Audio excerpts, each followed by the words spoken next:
부활의 은혜로 사셨습니까? 예수 부활, 내 부활 맞습니까? 여러분, 성도는 믿음을 가지고 있다라고 말할 때 그 믿음은 철저하게 현실적이어야 됩니다.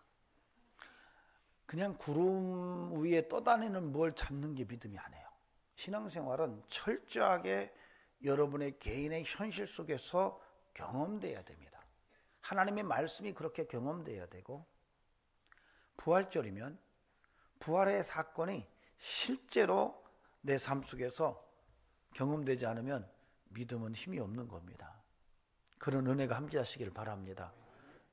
하나님의 말씀이 철저하게 삶 속에서 경험되고, 부활절이니까 부활의 현실이 내 삶 속에서 확인되는 이런 믿음이 우리 성도들의 삶이기를 바랍니다. 그러니까 일반적으로 이제 큰 지진이 빵 나면 지진 8, 9, 기록에는 그 이상은 없는 것 같은데, 진도 9의 지진이 빵 나면 그걸 한 번에 끝나지 않습니다. 뭐가 이어지죠? 여진이 이어져요. 계속 9는 아니지만 7, 6, 5 여진이 막 계속 쾅쾅쾅쾅쾅쾅. 부활절 은혜가 한번 꽉 이루어지면 부활의 여진이 계속 이어져야 돼요. 그렇습니까? 행사로 끝나는 거 아니에요? 대부분 이제 교인들은 부활절 끝났다, 야 놀러 가자, 꽃도 만발했고, 야 부활의 기분을 가지고 가자. 그런데 긍정적인 부분도 없잖아 있지만, 여러분, 그렇게 행사로 끝나는 부활절이 되면 안 됩니다. 부활이 여진을 통해서 계속 부활의 영성이 우리의 삶을 이끌고 가야 돼요. 그런 부활의 능력과 그 부활의 여진이 여러분의 삶 속에 정말 뜨겁게 드러날 수 있기를 주의 이름으로 축원합니다. 부활은요, 하나님의 신비죠. 그렇게 믿으시나요? 부활은 하나님의 신비입니다. 여러분, 부활 앞에서 사망이 맥을 못 춥니다. 하나님의 부활, 예수 그리스도의 십자가를 이긴 부활은, 사망을 이긴 부활은 지금 우리 삶 속에서 여전히 유효한데, 이 부활의 믿음을 가지면 우리의 삶에도 사망이 힘을 못 줘요. 이 부활의 믿음은 그런 거예요. 그래서 우리가 인생을 살아가면서 부활의 믿음을 갖는 것처럼 큰 믿음은 없습니다. 하나님의 신비고. 그래서 우리는, 성도는 끊임없이 이 부활의 믿음을 붙들고 생명의 역사를 만들어가는 그런 성도로 살아내야 할 겁니다. 그렇게 사시라고 하나님께서 여러분을 예수 안에서 부르신 거예요. 야, 부활의 믿음으로 살아. 그런데도 부활의 믿음을 누리지 못해요. 제 친구가 미국에서 한국에 잠깐 나왔다 지금 헝가리로 오늘 예배 끝나면 들어간다고 그러는데, 만났더니 그런 얘기를 하는 거예요. 어느 날 어떤 권사님께서 목이 이렇게 뚱뚱 부어가지고 나왔더래요. 왜 그러냐 그랬더니 갑상선인데 병원에서 암으로 진단 나왔다고 그러더래요.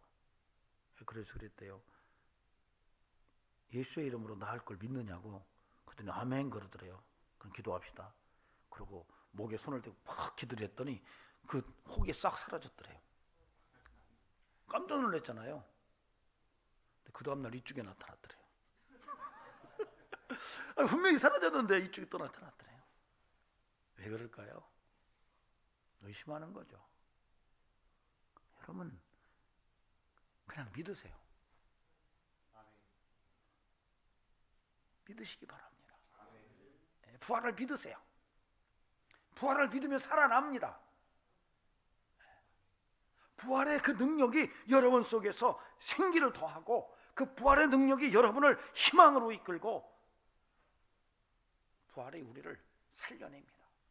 우리 육신의 연약함 때문에 오신 분들, 부활의 주님 딱 붙들고 믿습니다 하고 나가시기 바랍니다. 여러분, 그 부활의 주님이 여러분의 연약함을 한 방에 날리시는 그런 사망을 이기신 능력임을 믿으시기 바랍니다. 자, 부활을 믿는 표정을 한번 쳐봅시다. 부활을 믿는 분들은 얼굴에 생기가 있어요. 희망이 있습니다. 현실은 아무리 어렵고 정말 내게 주어진 수고하고 무거운 짐이 많지만은 부활의 주님을 바라보고 그 부활의 주님을 붙드는 순간에 힘이 생기는 거예요. 표정도 달라지고 언어의 모습도 달라지고 걸음걸이도 달라지고 여러분 놀라운 역사들이 나타납니다. 여러분 이런 부활을 누리시기 바랍니다.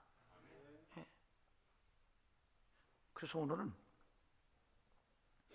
요한복음 오늘 말씀 20장 19절에서 29절을 통해서 부활의 여진의 실제성이 도대체 뭐냐, 우리가 부활을 삶 속에서 실제로 경험하고 산다는데 그 부활의 그 은혜가 성경 속에서는 무엇으로 언급되는가?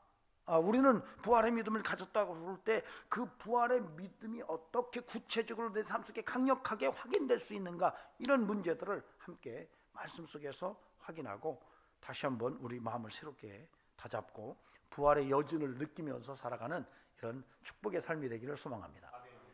예수님께서 제자들이 안식 후 첫날 제자들이 문을 닫고 이렇게 두려움에 휩싸여 있을 때 문도 열지 않고 들어오셨어요. 제자들에게 손을 보여주시고 옆구리를 보여주시니까 제자들이 그걸 보고 너무 기뻐하는 거예요. 확 두려움 속에 휩쓸려서 정말 문을 다 걸어 잠고 있는 그들에게 주님이 나타나셔서 주님이 그런 말씀하세요. 너희에게 평강이 있을지어다. 에이렌의 휘민이거든요. 그런데 그 주님을 보고 그 주님이 십자가에 달리신 주님이라는 것을 제자들이 확인을 해요. 손에 못자국을 보고 옆구리에 창자국을 본 다음에 그리고 기뻐합니다. 그런데 주님이 그 기뻐하는 제자들에게 또 한 번 얘기하세요. 너희에게 평강이 있을지어다. 그리고 나서 제자들에게 하나님이 나를 보내신 것처럼 나도 너희를 보내기를 원한다. 그러면서 숨을 내쉬면서 성령을 받으라 라고 말씀하시고, 너희가 가서 누군가의 죄를 용서하면 그들의 죄가 사라질 것이고 그대로 두면 그대로 있을 것이다 라고 말해요. 그리고 나서 사실 오늘 본문이 우리 성경으로는 한 단락이 끊어지는 것처럼 되어 있지만 이야기는 계속 진행이 됩니다. 사실 안식 후 첫날 예수님께서 부활하신 그때 제자들이 문을 걸어 잠고 있을 때 한 사람이 없었어요. 도마. 그 후에 도마가 제자들을 만났을 때 제자들이 그러는 거예요. 우리는 부활의 주님을 만났어. 그러니까 도마가 뭔 소리야? 나도 듣기는 들었지만 난 믿을 수가 없어. 나는 그분을 만나고 그분의 손에 못자국을 내 손으로 확인하고 그분의 옆구리에 창자국을 내 손을 집어넣어서 확인하지 않으면 나는 그분의 부활을 못 믿어. 이렇게 이야기를 합니다. 그리고 8해가 지났어요. 제자들이 다시 두려움 속에 문을 걸어 잠고 모여 있는데 똑같이 주님이 그들 가운데 또 나타나십니다. 그리고 도마에게 손을 보이시고 옆구리를 보이시면서 한번 만져봐라. 나를 한번 만져보고 믿음 없는 자가 되지 말고 믿는 자가 되라. 이 도마가 그 주님의 손을 만져보지는 않습니다. 옆구리를 확인하지는 않아요.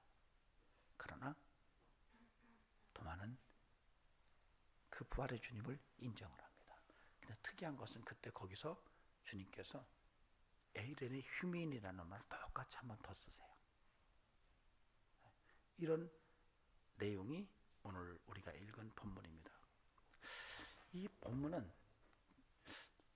이제 우리가 이제 그냥 평소에 이렇게 읽듯이 읽으면 그냥 넘어갈 수 있는데 제가 볼 때는 조금 특이한 본문으로 구성되어 있어요. 그래서 제가 이 본문의 내용을 3개의 그 단락으로 좀 나누고 싶은데요. 첫 번째 단락은 여러분 성경을 보십시오. 19절에서부터 21절 A절까지입니다.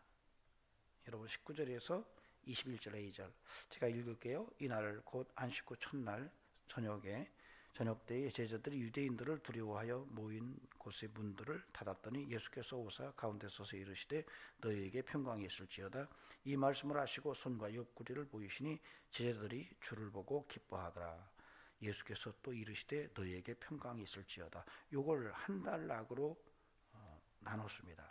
그런데 두 번째 단락은 뭐냐면 21절 B절에서부터 23절까지예요. 예수께서 나를 보내신 것 같이 나도 너희를 보내노라.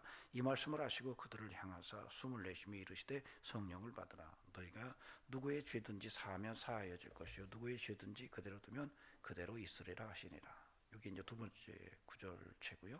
세 번째는 24절에서 29절입니다. 내용이 길기 때문에 읽지는 않겠습니다. 마지막 29절만 읽을게요. 예수께서 이르시되 너를 나를 본고로 믿느냐? 보지 못하고 믿는 자들은 복되도다 하시니라. 이렇게 이제 분류를 해서 이렇게 나누는 것은 이제 이유가 있어요. 그냥 막 나누는 게 아니라.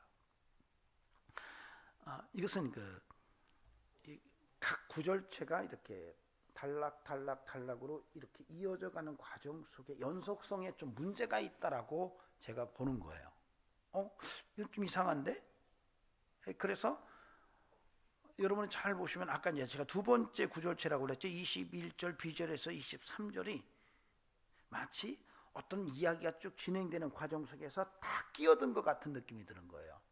다시 말하면 21절 B절에서 23절을 빼도 우리가 그 다음에 내용을 쭉 읽을 때에 전혀 이상하지가 않다는 거예요. 여러분 한번 보시기 바랍니다. 19절부터 21절 A절까지 보면은 21절 A절이 뭐냐면 예수께서 또 이르시되 너희에게 평강이 있을지어다라고 해요. 그 다음에 21절 B절에서부터 23절을 빼고 24절로 곧바로 가서 12제자 중 하나로서 디두모라 하는 도마는 예수께서 오셨을 때에 함께 있지 아니한지라 라고 하면서 쭉 얘기가 나가는데 전혀 이상하지가 않아요. 더 자연스러워요. 왜냐하면 바로 19절에서 21절 A절부터 연결돼서 24절로 넘어갔을 때 너희에게 평강이 있을지어다 에이렌의 휴민이라고 하는 구절체가 자연스럽게 연결돼요. 저 좀 이해가 되십니까? 그리고 부활 얘기가 끝난 다음에 나와야 되는 것이 뭔 얘기가 나와야 되냐면 너희를 내가 보내고 싶다. 성령을 받으라. 훅 하는 얘기가 나오는데 이게 오히려 뒤로 가는 것이 더 성경의 전체 어떤 정경적인 흐름 속에서 더 적합하게 보여져요. 뭔지 이해가 되십니까? 부활의 주님을 만난 제자들에게 평강을 외치시고 그 모든 것이 다 끝났을 때에 주님이 제자들에게 나도 너희를 보내고 싶거든 하면서 숨을 내쉬면서 성령을 받으라 라고 하는 것이 우리가 성경의 복음서와 역사서인 사도행전의 연결점에서 확인이 돼요. 그래서 이 본문을 볼 때는 무언가 이 저자인 사도 요한이 의도가 있지 않냐라고 제가 보는 거예요. 즉 다시 말하면 21절 B절에서부터 23절을 바로 21절 A절과 24절 사이에 끼워놓은 것처럼 그렇게 본문을 썼다라고 하는 거예요. 근데 왜 이렇게 썼을까라고 하는 것을 그냥 그렇게 보는 게 아니라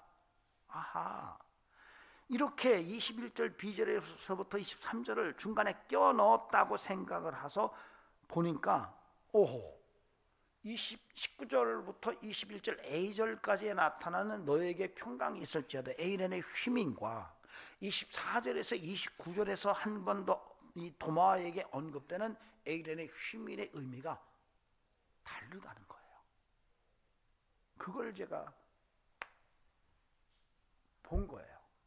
그래서 오늘은 내용의 전체의 19절에서 29절까지지만은 그걸 지금 본문 그대로 보는 게 아니라 21절 B절부터 23절까지의 내용을 오히려 29절 다음 뒤로 밀어놓고 그 24절부터 29절을 앞으로 당겨놓은 상태에서 본문을 이해하는 식으로 오늘 우리가 하나님의 음성에 귀를 기울여보는 시간을 갖도록 하겠습니다. 여기에서 나오는 에이렌의 휴민이 달라요.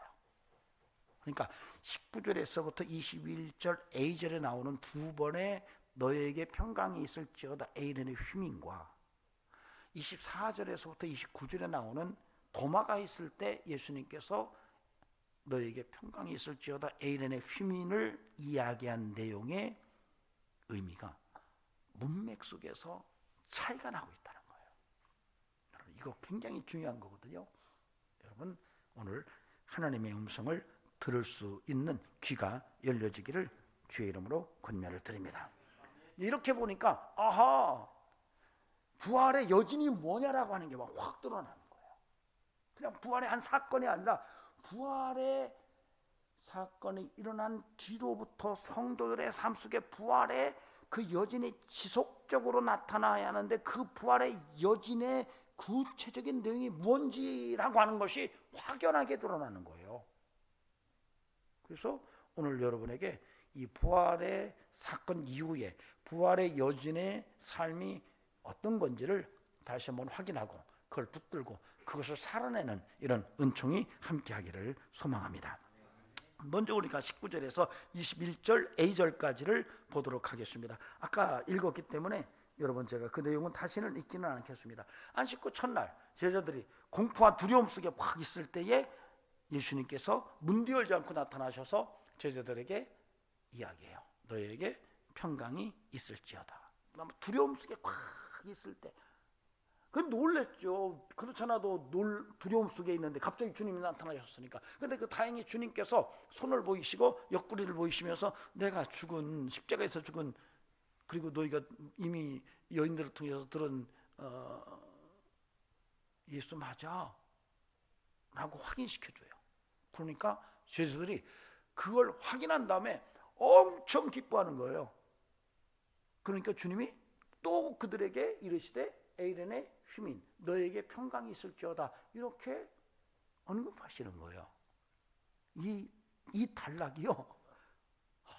이게 왜 이게 우리에게 굉장히 중요하냐면요.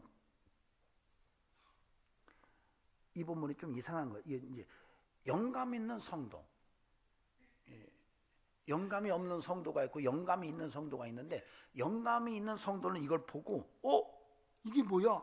이렇게 확 눈이 떠져야 돼요. 뭔지 아십니까? 놀랍죠? 두려움 속에 있는 제자들에게 너에게 평강이 있을지어다 라고 하는 얘기는 맞아요. 그런데 특이한 게 뭐죠? 또 너에게 평강이 있을지어다 라고 주님이 말씀하시는데 그때는 제자들이 어때요? 두려움이에요? 뭐예요? 기쁨이에요. 여러분 생각해 보세요. 제자들이 주님이 부활하셨다는 것을 알고 확인하고 막 굉장히 기뻐하는데 거기다 대고 주님이 너에게 평강이 있을지어다 에이렌의 휘민 즉 공포와 두려움 속에 있었을 때 말씀하신 그 똑같은 언급을 동일하게 하셨다는 것은 이게 굉장히 특이한 거예요. 그래서 제가 21절 B절부터 23절까지를 어떤 의도를 가지고 끼워 넣었다라고 읽은 거예요. 자, 그러니까 주님이 부활하신 다음에 제자들에게 너에게 평강이 있을지어다라고 말씀하시는데 오늘 본문 19절에서 21절 A절까지의 반복되는 너에게 평강이 있을지어다 에이렌의 휘민이 하나는 굉장히 두려움 속에 있는 그들에게 하신 말씀이면서 또 하나는 기쁨이 가득한 상태 속에서 똑같은 얘기를 하셨다는 거예요. 이게 무엇이요? 여러분 기쁨이 가득한데 두려워하지 말라 무슨 의미죠? 아니 공포와 두려움 속에 있을 때 두려워하지 마 이렇게 말씀하시는 것은 100% 이해를 하겠는데 막 기뻐서 막 웃는데 두려워하지 마 안 맞잖아요. 왜 그러셨을까요? 왜 요한은 이걸 이렇게 연거푸 썼을까요? 그러면서 성령을 받아라는 얘기에 21절 B절부터 23절까지를 끼얹는 것처럼 써는 것은 이거 너희가 예의주시해야 된다라고 하는 문학적인 의도를 가진 본문이라는 거예요. 여러분 우리가 병원에 가면 지금은 이제 뭐 우리가 병원에 가면 그런 거 별로 못 보는데 예전에는 병원에 이렇게 신방 가면 제가 병상에 절대 안정 이렇게 써놨어요. 그런 경우는 거의 못 들어가요. 환자는 절대 안정이라는 거죠. 즉 다시 말하면 어떠한 안정을 깰 만한 요소를 이 환자에게는 제공하지 마라. 이렇게 절대 안정이라는 그러한 문구를 딱 붙이면 아무도 들어오지 못하게 해요. 그것은 어떤 두려우고 걱정이 될 만한 일뿐만 아니라 그 환자의 감정을 자극할 수 있는 이런 요소를 다 배제한다, 이런 말이에요. 절대 안정은. 왜? 심지어는 웃음까지도 이 환자에게는 유익이 안 될 수가 있어. 이 얘기를 하는 거거든요. 그래서 이 본문은요, 우리가 읽은 19절에서 21절 A절까지 해서 에이렌의 휘민 너에게 평강이 있을지어다가 두려움 속에 있는 제자들에게 언급되고 또 그 제자들이 기뻐하는데도 주님이 너에게 평강이 있을지어다 에이렌의 휘민을 말씀하시는 것은 절대 안정을 말하는 거예요. 절대 안정. 강력한 안정이에요. 즉 다시 말하면 닥치고 안정이에요. 닥치고 안정. 뭔지 이해가 되십니까? 여러분, 성도는요, 어떤 이유를 다 배제하고도 평강이 있어야 된다는 얘기를 하는 거예요. 부활의 영성은 어떤 상황, 그것이 뭐 정말 스트레스가 많은 두려움의 환경, 원망할 수밖에 없는 환경, 불평할 수밖에 없는 환경, 아니면 막 너무 흥분돼가지고 막 업돼가지고 야 이게 뭐야 너무 신나는데 라고 하는 것까지 다 배제하고 항상 성도는 강력한 평강이 우선된다는 얘기를 하는 거예요. 어때요? 닥치고 평강이십니까? 제가 이 본문을 읽다가요, 제가 밤중에 한 30분 울었어요. 하나님, 제가 평강이 없었군요. 절대 평강을, 앱솔루트리 평강을 잊어버렸군요. 어떤 조건에, 어떤 환경에, 어떤 형편에 뒤집힐 때가 많았군요. 내게 주어진 환경을 보고 내가 많이 뒤집어졌군요 하면서 회개했어요. 여러분, 그리스도인들, 부활의 믿음을 가진, 부활의 여전을 가지고 살아가는 성도들은 어떤 환경 속에서도 이 평강을 가장 우선되게 붙드는 인생이어야 된다는 거예요. 이게 부활의 영성이에요. 그것이 때로는 나를 힘들게 하는 문제일 수 있고, 나를 두렵게 하는 문제가 수 있고, 어떤 때는 나를 기쁘게 만들고 나를 흥분하게 만드는 일이라 할지라도 여러분, 그 모든 것을 다 배제하고 하나님 앞에서 부활의 믿음은 평강이에요. 회일의 휴민이에요. 이게 부활의 주님에 의해서 드러나는 부활의 영성이에요. 절대 평강. 어때요? 여러분, 절대 평강으로 사시나요? 저는 우리 성도님들이 앞으로 인생을 살면서 이 부활의 주님을 가지고 붙들고 절대 평강의 삶을 살아내는 은혜가 있기를 바랍니다. 평강이 무너지지 않기를 바랍니다. 예, 우리 이미숙 집사님, 평강이 무너지지 않으면 병은 그냥 끝났어요. 끝난 거예요. 평강을 잃어버리니까 인생이 무너지는 거예요. 아닌가요?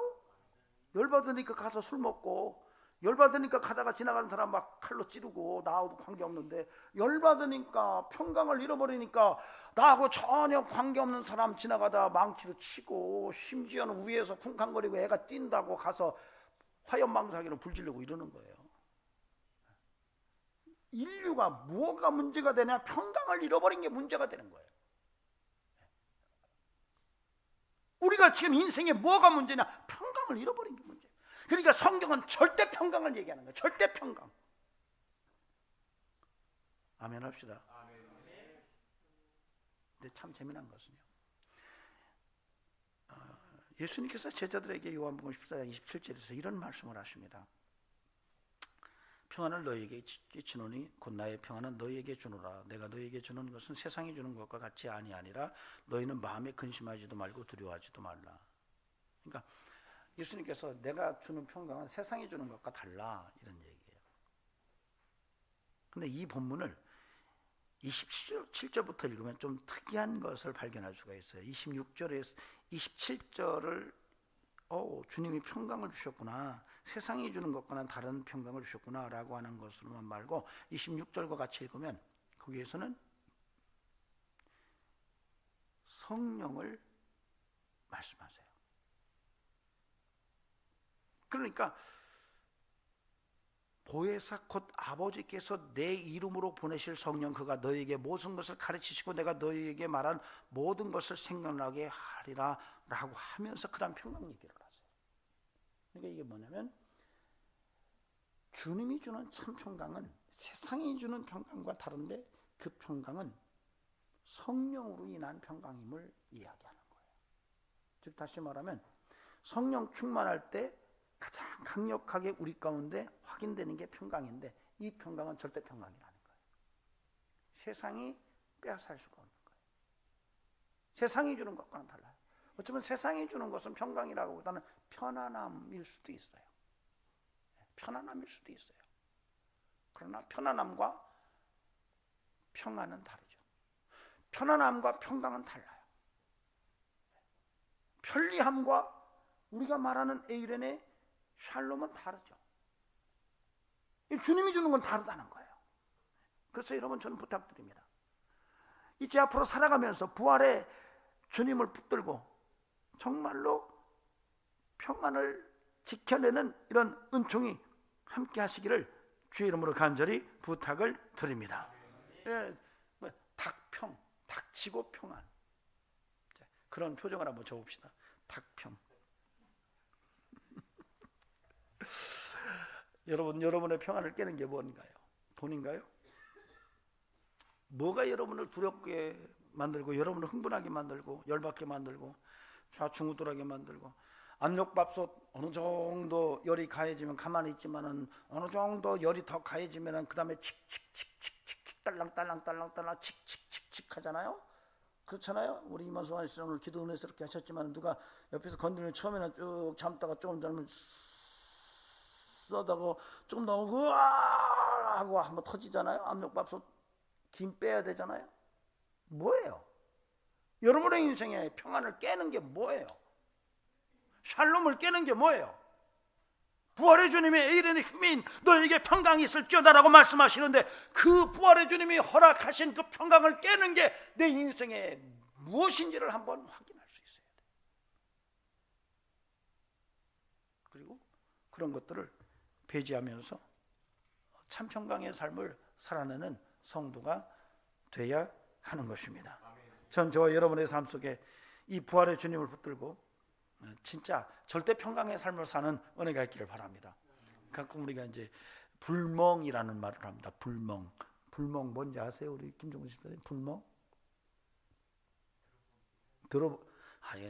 참 젊은 사람 아니네. 우리 이만수 마십님 그래도 안수 집사님은 아실 것 같아. 불멍.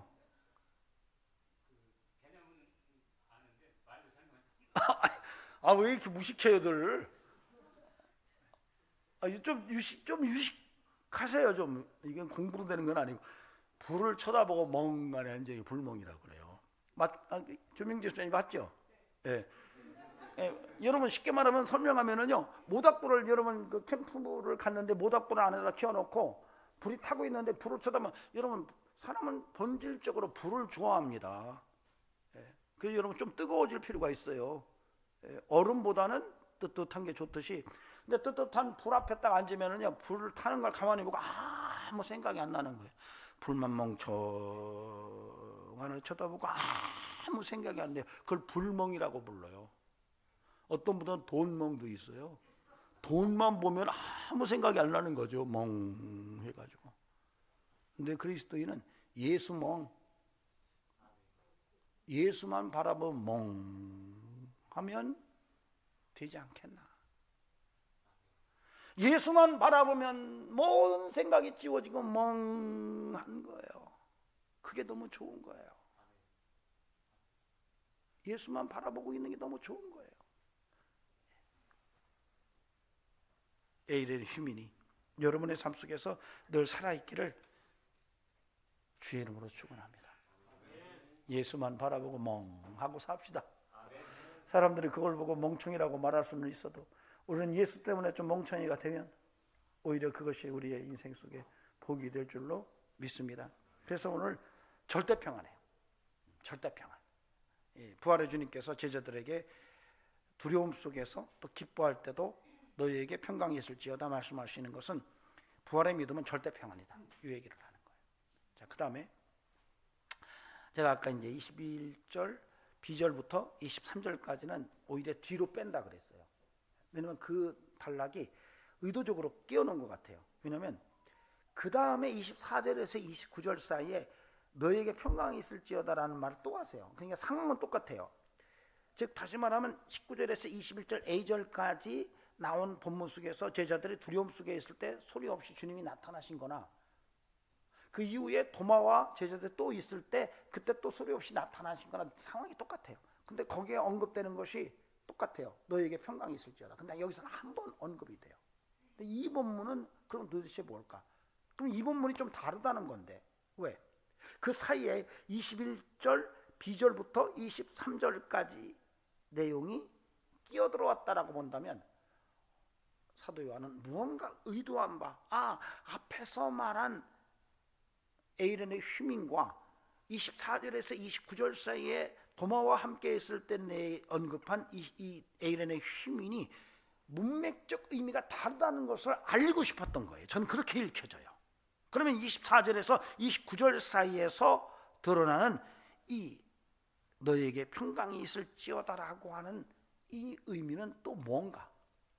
19절부터 21절 A절 속에 너에게 평강이 있을지어다라고 말하는 이 주님의 선언은 바로 절대 평강인데, 그러면 24절에서 29절에서 말하는 절대 너희에게 평강이 있을지어다라고 하는 것은 이건 도대체 뭘까라고 하는 것을 보면 이 구조 속에서 읽혀져요. 24절에서 29절을 보면은 이 구조 속의 구조로 A, B, C, B A 형식의 양파 구조예요. 중심축이 C입니다. C가 뭐냐면 너에게 평강이 있을지어다예요.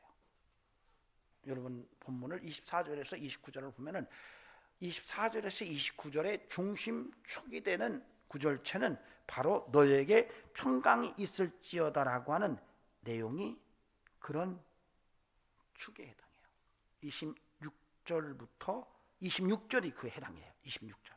그런데 이 너에게 평강이 있을지어다라고 하는 주님의 이 말씀 26절을 감싸고 있는 게 뭐냐면 B와 B인데 27절과 25절 BC에 해당하는 절인데 이게 두 구절체가 앞뒤로 감싸고 있는데 이게 뭐냐면 한 번은 도마가 나는 예수님의 손에 못자국과 옆구리에 창자국을 내가 만져야 믿겠어. 난 그거 확인 안 하면 못 믿겠어라는 얘기를 해요.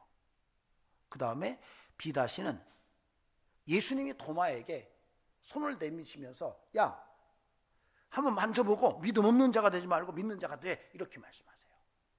그러니까 하나는 도마가 예수님께 말한 것이고 하나는 예수님이 도마에게 말하는, 이게 내용이 반대적인 의미로 같은 구절체로 형성되어 있어요. 즉 내 손을 만져보고 너 믿어. 도마는 나는 그 손을 만져보고 옆구리를 확인하지 않으면 못 믿겠어. 이게 너에게 평강이 있을지어다라고 하는 구절체 중심축의 C 26절을 감싸고 있어요. 그리고 이걸 또 감싸고 있는 게 뭐냐면 예수님이 제자들이 도마에게 우리가 예수를 봤거든 이렇게 말을 해요. 봤다 이런 얘기를 해요. 근데 마지막 26절 이후로 그 A와 대꾸가 되는 A-는 예수님께서 그렇게 말씀하세요.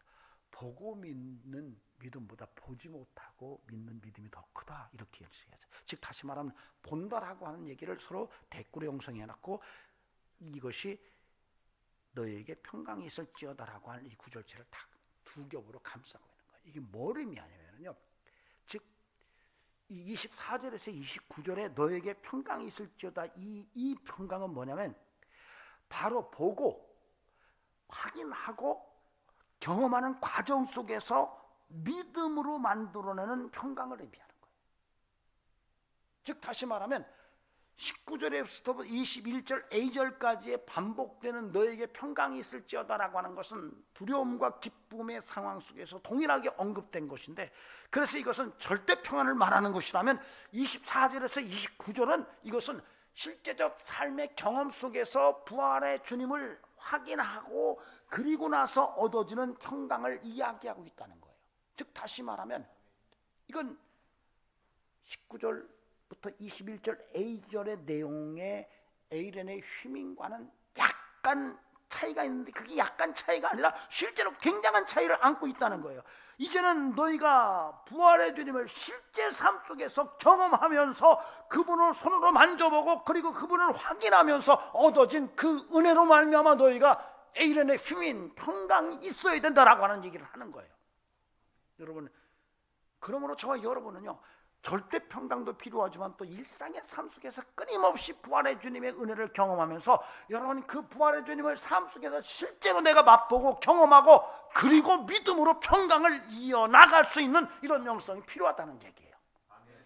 여러분에게 이 믿음이 살아있기를 간곡히 부탁을 드립니다. 아멘. 여러분, 주님은 지금도 부활의 주님으로 우리에게 다가오십니다. 내 인생 속에 개입하십니다. 그리고 부활의 생기를 확 불어넣으십니다. 그분을 믿음으로 붙들면 여러분 그 부활의 주님의 능력을 통해서 우리의 삶에 놀라운 생기가 살아나고 삶이 확 꽃이 핍니다. 여러분, 이런 은혜의 삶이 여러분의 믿음에서 경험될 수 있기를 간곡히 부탁을 드립니다. 능히 그분이 하실 수 있어요. 여러분, 메마른 마른 막대기도 살리는 분이에요. 여러분, 우리가 인생을 살아가면서 마른 막대기를 살구꽃을 피게 만드시고 살구 열매를 맺도록 만드시는 하나님이에요. 모세의 마른 지팡이를 하나님이 쓰셔서 홍해를 가르시고 반석을 쳐서 바위에서 물을 내시는 하나님이세요. 그 하나님이 부활의 주님으로 우리에게 다가오시는 거예요. 여전히 저와 여러분은 그 부활의 주님을 붙들고 우리의 삶 속에서 그 은혜를 경험하면서 삶의 평안을 지켜내는 영성이 필요하다는 거예요. 여러분, 이 믿음이 우리에게 살아있기를 바랍니다. 이제는 그래서 절대 평안을 밑에다 깔고 믿음으로 부활의 주님을 경험하면서 평강을 유지하는 에이렌의 힘을 살아내는 이런 은총이 함께 해야 할 것입니다. 자, 옆에 앉은 분 얼굴을 한번 보세요. 평안하신가? 한번 물어보세요. 평안하십니까? 예. 부활의 여지는요, 평강입니다. 절대 평강뿐만 아니라 삶 속에서 끊임없이 부활의 주님을 경험하면서 그분으로 인해서 얻어지는 평안을 살아내는 게 부활의 여진입니다. 부활의 영성이에요. 이런 성도의 삶이 함께 할 수 있기를 주의 이름으로 간곡히 부탁을 드립니다. 이렇게 평안이 우리에게 다 밀려왔을 때 부르는 찬송이 있어요. 무슨 찬송이죠? 나 어느 곳에 있든지 늘 마음이 편하다. 주 예수 주신 평안함 늘 충만하도다. 나의 마음속이 늘 평안해. 나의 마음속이 늘 평안해. 악한 죄 파도가 많으나 마음이 늘 평안해. 여러분, 이 찬송만 부를 수 있어도 우리 인생은 많이 달라집니다. 이 찬송을 못 부르는 거예요. 뭐가 그렇게 내 인생에 불협화음이 심한지, 뭐가 그렇게 내 인생을 힘들게 하는지 평안을 잃어버리고 사는 거예요. 주머니에 들었던 10만 원짜리 수표를 잃어버렸다면 온 방을 다 뒤질 텐데 정말 중요한 평안을 잃어버리고도 아무렇지도 않게 살아가요. 그리고 가족들에게 화내고 스스로 자기를 못 이겨서 뒤집어지고 나와 별 상관이 없는데 불평과 불만과 원망 속에서 가득하게 도끼 품고 살아가요. 여러분, 그것은 부활의 은혜가 아닙니다. 저는 부탁드립니다. 어느 곳에 있든지 예수의 부활로 인해서 삶의 샬롬이 함께하기를 주의 이름으로 축원합니다. 마지막으로 21절 B절에서부터 23절을 보시겠습니다. 아버지께서 나를 보내신 것 같이 나도 너희를 보내노라. 이 말씀하시고 그들을 향해서 숨을 내쉬며 이르시되 성령을 받으라. 너희가 누구의 죄든지 사하면 사해질 것이요 누구의 죄든지 그대로 두면 그대로 있으리라 하시니라. 이것은 우리가 이제 사도행전 1장 8절과도 굉장히 상관성이 있죠. 성령이 너희에게 임하시면 너희가 땅끝까지 뭐가 된다? 증인된다. 예수님께서, 부활하신 주님께서 말씀하시는 거예요. 나도 너희를 보내고 싶어. 그런데 그냥 보내는 게 아니에요. 성령을 받으래요. 훅 하고 숨을 내쉬면서 성령을 받으라. 그리고 그 다음에 23절에서 그 보냄의 사명을 언급하세요. 죄 문제예요. 누구의 죄든지 사하면 사해질 것이요 누구의 죄든지 그대로 두면 그대로 있으리라. 우리가 사는 건 아니죠. 예수를 전해서 그가 예수 안에서 죄로부터 자유케 되는 이런 영성, 인생을 말하는 것입니다. 여러분, 우리는 오늘 이 사명을 부활의 여진으로 받아야 됩니다. 우리가 예수 그리스도의 부활을 믿는다면 그 부활의 주님 우리에게 평강을 원하실 뿐만 아니라 우리 인생 속에서 복음을 들고 성령의 은혜 가운데 땅끝까지 증인의 삶을 사는 것을 원하세요. 그러니까 부활의 강력한 지진이 우리에게 경험됐다면 반드시 그 지진의 여지는 복음의 증인으로 사는 것입니다. 세상에는 죄 때문에 갈망하는, 죄 때문에 참 고통스러운 사람들이 많습니다. 아이고 목사님, 아무개는 죄가 산더미 같은데 걱정 하나도 안 하던데요. 안 해요. 그저 양심이 화인을 맞아서 느끼지 못할 것이죠. 문둥병이 걸리면 누가 찔러도 안 아픕니다. 죄에 대해서 심각한 질병이 있기 때문에 느끼지 못할 것이지, 조금만 살아나면 죄의 아픔이라고 하는 것이 얼마나 큰지 그것은 상상이 안 될 만큼 힘든 거예요. 예수님께서 그래서 십자가에서 죄를 위해서 죽으신 거예요. 왜? 인류에게 가장 긴급하게 해결돼야 될 문제가 죄라고 봤기 때문에 그래요. 우리가 착각하는 게 뭡니까? 인생에 가장 급하고 중요한 것이 먹고 사는 문제라고 생각한다는 거죠. 인생을 살아가면서 가장 급하고 정말 중요한 것이 먹고 사는 문제라고 생각하는 거예요. 이것처럼 큰 착각이 없어요. 그래서 인생이 망가지는 거예요. 진짜 인생에 가장 중요한 것은 하나님 보실 때 가장 중요하게 말씀하시는 것은 죄 문제였어요. 인생에서 가장 해소해야 될 가장 긴급한 문제가 죄 문제의 해소요. 그래서 아들을 십자가에 못 박아 죽이면서 우리의 죄의 도말을 시도하셨던 거예요. 누구든지 저를 믿으면 죄로부터 자유한다라고 선언해 주신 거예요. 중요하기 때문에 이걸 놓치는 거예요. 우리의 사명은 그 죄인들에게 죄로부터 자유할 수 있는 길이 있다는 것을 알리는 것이 굉장히 중요한 거예요. 우리가 봐야 돼요. 그들에게 진짜 중요한 것이 먹고 사는 문제가 아니라는 것을 알려야 돼요. 그것이 더 중요한 게 아니라 그보다 더 긴급하고 중요한 것은 너희가 예수 믿고 죄로부터 자유하는 것이 더 긴급하고 중요한 것이라는 것을 알려줘야 돼요. 그래서 그들이 예수 믿도록 해야 돼요.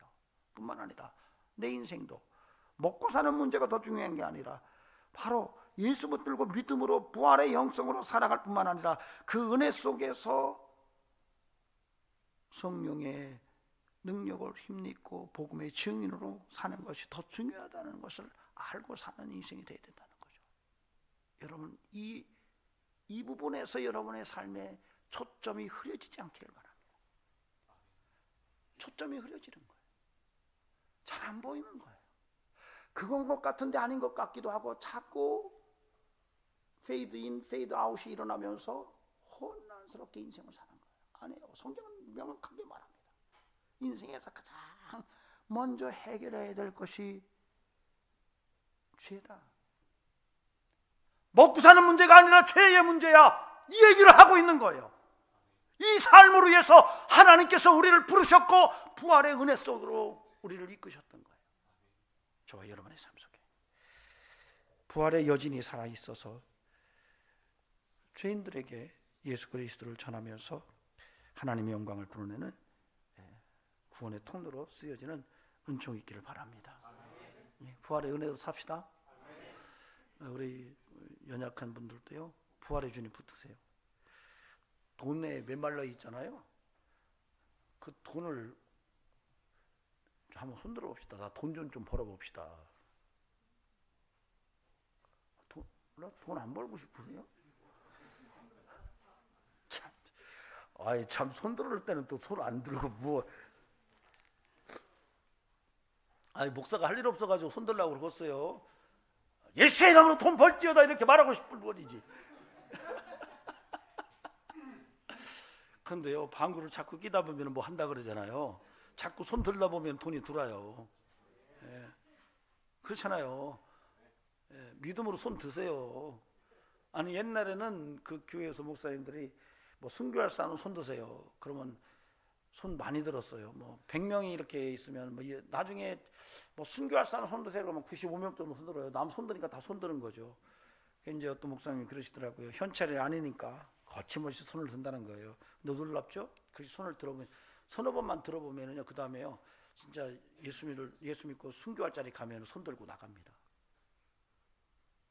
보통 일 안 해요. 그러니까요, 돈 벌고 싶은 사람 손 들어요. 목사가 이럴 때는 막 번쩍 드는 거예요. 아니, 돈 벌어가지고 뭐 사고치고 그러면 안 되지만 제대로 쓰면 되잖아요. 돈도요, 제대로 쓰면 멋있는 거예요. 일만하게 뿌리지만은 이걸 잘 쓰면 진짜 멋진 게 돈이에요. 돈을 잘못 쓰니까 문제지. 이런 중에 혹시 나 지금 돈, 이거 목사님 쓸 돈도 없어요, 뭐 이러면 할 말 없지만 돈 잘 못 쓰는 분 있으면 손 들어보세요. 이거 손 들으면 안 돼. 그래서 여러분, 돈도 많이 버시지만은 돈을 쓰는 것도 굉장히 중요하니까 우리 한상원 집사님처럼 돈 다 잃어버리고 이제 와서 내가 참 돈 있으면 참 하나님 앞에 멋지게 쓸 텐데 버스가 다 지나간 다음에 손을 한참 들고 있는 거예요 지금 한상원 집사님. 근데 앞으로 기회가 올 줄로 믿고 계속 손 들고 서 계시기 바랍니다.